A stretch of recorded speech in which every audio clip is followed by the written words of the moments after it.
उत्तर प्रदेश सरकार के मंत्री संजय निषाद जी मेरे साथ मौजूद है, उनसे बातचीत करता हूं मैं।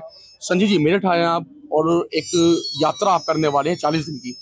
क्या यात्रा रहने वाली है और क्या उस यात्रा का विषय रहेगा? देखिए, विषय है कि 30 नवंबर 2024 को एक राष्ट्रीय अधिवेशन तीसरा हर 3 साल पर होता रहा। तो इस बार दिल्ली में आयोजित था, इंदिरा गांधी स्टेडियम में। पूरे देश के 22 राज्यों से लोग आ रहे हैं, लेकिन प्रदूषण को देखते हुए दिल्ली सरकार के आग्रह पर हम लोगों ने उसे आगे टाल दिया है।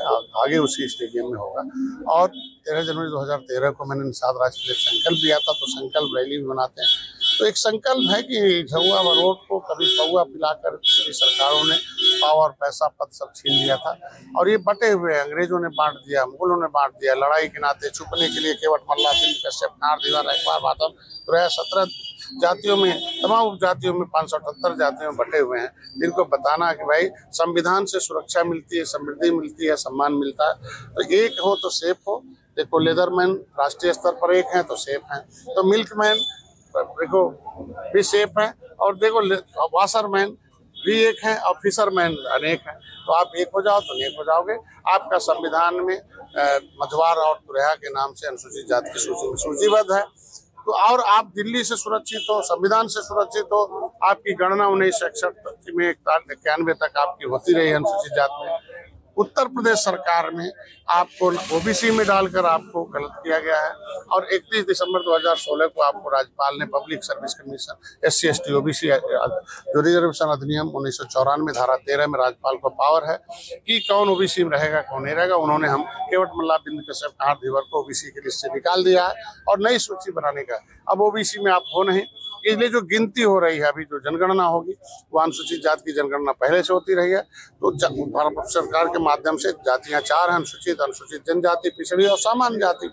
तो आप अपनी भाई संविधान के मुताबिक आप अनुसूचित जात हो तो जाति के कॉलम मझवार लिखो, और उपजाति के कॉलम में जाति के कॉलम में अनुसूचित लिखो, उपजाति के कॉलम मझवार और तुरैया लिखो। अपनी गिनती कराओ, फिर अपना अधिकार पाओ। तो ये उनसे बताया जाएगा। दूसरा इनको बताया जाएगा कि भाई जो 27 त्रुटि बस या द्वेष बस या गलत पदनीति से आपका नाम ओबीसी में डाल के आपकी नौकरी रोकी गई, तो 27% जो आरक्षण, उसमें 9% आप पिछड़ी जाता है, वो आपका 9% इसमें SC में जोड़ दिया जाए और इनको SC का मिला।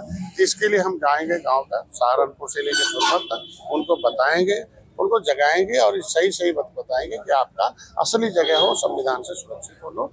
और उत्तर प्रदेश ने, केंद्र ने आपको योजनाएं दी हैं। पहली बार है दिल्ली में प्रधानमंत्री ने मछुआरों के लिए मत्स्य मंत्रालय अलग किया, 41,000 करोड़ रुपया दिया। उसी सरकारों ने संसद साल में 3,000 करोड़ रुपया दिया था।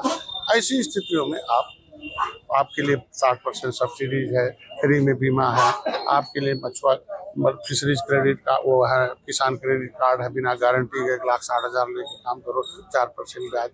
आपके लिए NFDB से एक रजिस्ट्रेशन हो रहा, जिसमें जो है आप जो गतिविधि रजिस्टर्ड कराओ, और सरकार से योजना, उत्तर प्रदेश मुख्यमंत्री संपदा योजना, निषाद राजकोट योजना, मुख्यमंत्री मछुआ कल्याण घोषणा। तो ये चीजें धरातल पर इनको मिले और इनको भी अवेयर बताया जाएगा, और इनके गांव की कुछ और भी समस्याएं माननीय मुख्यमंत्री तक पहुंचाऊंगा और इनका साथ देकर इनको विकास की धारा में लाएं। बिल्कुल मंत्री, बात अगर हम संभल की करें, क्योंकि संभल में मस्जिद के सर्वे के दौरान हिंसा हुई, बवाल हुआ, लेकिन अब जो विपक्ष है वो लगातार सरकार को घेर रहा है, कह रहा है कि शासन प्रशासन ने ये सब कुछ किया है, मिला जुला सब कुछ सरकार का। इनके समय ही बगल में है कैराना और मुजफ्फरनगर, उस दंगे में किसके ऊपर आरोप लगा था, उसका जवाब तो देना कम से कम। आज के दिन में न्यायपालिका का साथ देना प्रशासन का धर्म बनता है, और ये गलत है, निंदनीय। इस तरह की घटना नहीं होनी चाहिए, रोक लेगा और उसमें सब दोषी होगा तो कार्रवाई होगी। अच्छा, उसने कहा है कि अभी योगी सरकार ने कहा है कि जिन लोगों ने ये हिंसा की है, जिन लोगों ने बवाल किया हो, जो संपत्ति को नुकसान पहुंचाया है, उनको चिन्हित कर उनकी संपत्ति से सब कुछ वसूला जाएगा। वो निश्चित रूप से ऐसा अधिसूचना कानून बना, कानून के हिसाब से नियमानुसार जो उसमें आएंगे निश्चित रूप से होना चाहिए। अरे किसको कारण मानते हैं उस बवाल का? कुछ सुनियोजित हैं लोग एक विशेष स्तर की जो राजनीति करते हैं, वो सुनियोजित ढंग से वो उतना वोट बैंक अब खिसकता देख रहे हैं। क्योंकि हम सच्चर कमेटी के रिपोर्ट कहते हैं कि विशेष वर्ग की दशा SC ST से भी खराब है, और उनको मकान दे रहे हैं, इलाज दे रहे हैं, घर दे रहे हैं, अनाज दे रहे हैं, अब वो खिसक रहा धीरे धीरे। उनको लगता है हम शिक्षा भी दे रहे हैं, वो भी डॉक्टर इंजीनियर बने, तो अब उनको लगता है मेरा वोट खिसक जाएगा, तो इस तरीके से घटना का अंजाम देते। बिल्कुल, बहुत बहुत धन्यवाद। हमारे साथ थे डॉक्टर संजय निषाद जी, जो उत्तर प्रदेश में कैबिनेट मंत्री हैं।